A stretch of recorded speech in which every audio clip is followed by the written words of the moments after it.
There are 48 restaurants with your name on the door in 18 cities. Tonight, every table in every one of them is full.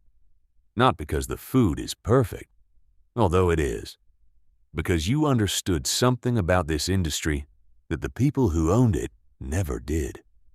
You learned it not in a business school, not from a mentor.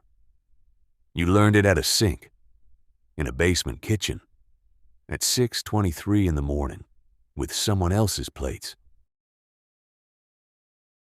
The shift starts before the restaurant opens, before the chefs arrive, before the servers set the tables, before anyone who matters walks through the door. $7.40 an hour, cash at the end of the week. No benefits, no contract. Your job is to make things clean that other people made dirty. Plates, pans, surfaces. The kind of work that disappears the moment it is done. Nobody sees it. Nobody thanks you for it. Nobody notices it until it stops happening. You have worked this shift for 4 years, in 3 different kitchens. You know what clean looks like. You know what it smells like. You know what it costs. You also know something the owners do not. You know exactly where everything breaks down. Every kitchen you have worked in has had extraordinary food and forgettable service. Not because the servers were bad, because nobody was managing the experience. The chef controlled everything from the pass. The floor had no equivalent. Table 7 waits 19 minutes for a drinks order. The kitchen has no idea. A birthday reservation arrives and the server finds out mid-service from the customer. A couple celebrates an anniversary in silence because nobody thought to ask. The food is a 9 out of 10. The experience is a 5. And the customer remembers the 5. Every time, in every restaurant. The same gap, the same problem. Nobody is solving it. You start keeping a notebook. You spend 8 months in that notebook. Every failure of service you witness goes in. The time, the table, what happened, what should have happened instead. You build a system, a floor management framework, how the experience should be designed from the moment someone books a table to the moment they leave. Not the food, the feeling. You research every successful restaurant group in the country. Every one of them talks about food. None of them talk about what you have been mapping. That absence is either a blind spot or it is the gap. You decide it is the gap. You also decide you are going to fill it. The first investor is polite. He asks what your hospitality management experience is. You tell him the truth. He nods and tells you the restaurant industry has a 90% failure rate in the first year. He says this like you don't already know, like you haven't spent 4 years watching why. The second is less polite. He asks if you have a culinary degree. You do not. He asks if you have ever run a front-of-house team. You have not. He asks what makes you think a dishwasher understands the restaurant business. You almost tell him. Instead, you shake his hand and leave. You understand the restaurant business better than anyone who has only ever eaten in one.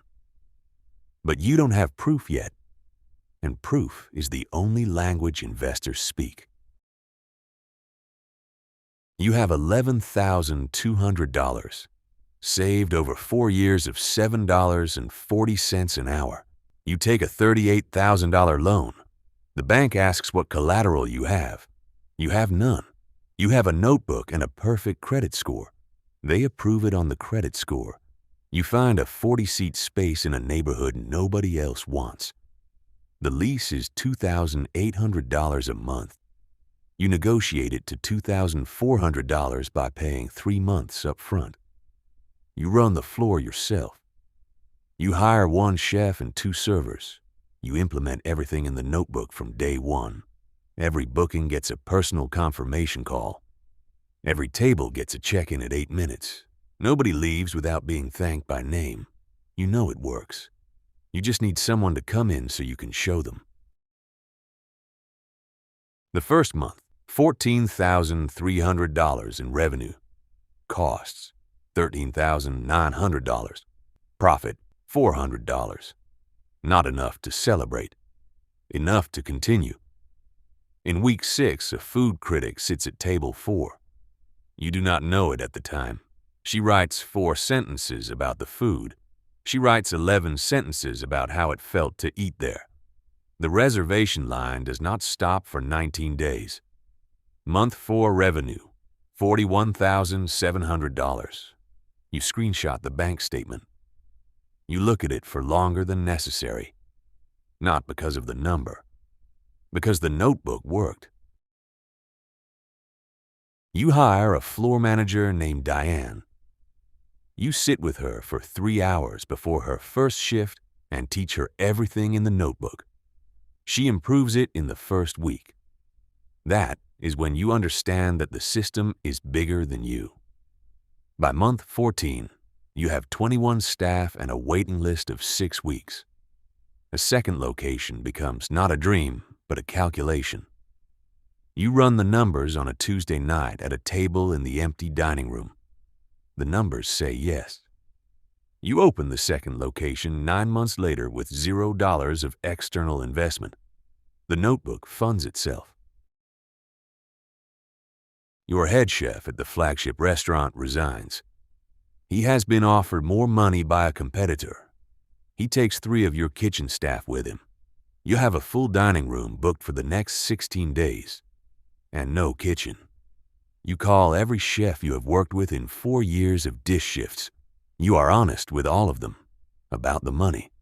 About the timeline. About how bad it currently is. 3 say yes. The quality drops for 11 days. You personally call every affected table. 31 of 37 rebook. Because the experience does not drop. The experience never drops. That is the whole system. After the crisis, you make one structural change. You stop building restaurants. You start building the system that runs them. Every process documented. Every training module written. Every experience standard codified. So that when you open a 3rd location and a 4th and a 9th, the experience is identical. Not because you were there, because the notebook is. By year 4, you have 7 restaurants. By year 7, you have 19. The notebook has become a company. Year 9, $84 million in revenue. 41 restaurants. Year 11, a private equity firm offers to buy 60%. You sell 30, at a valuation of $250 million. The investor who told you the industry had a 90% failure rate calls to congratulate you. You take the call. You are brief and you are gracious. You do not mention the notebook. There is a glass case in the lobby of the flagship restaurant. Inside it, a cracked rubber dish glove, stained. Worn through at the right thumb. People ask about it every week. You always give the same answer.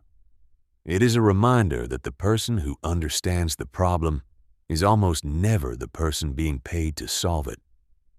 You were invisible in that kitchen for 4 years.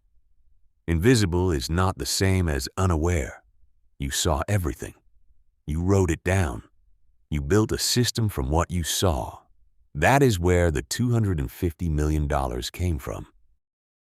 If you are standing somewhere right now that does not match where you know you are going, this channel exists for you. Subscribe. Every week we follow someone who started at the bottom of an industry and refused to stay there. And leave a comment below.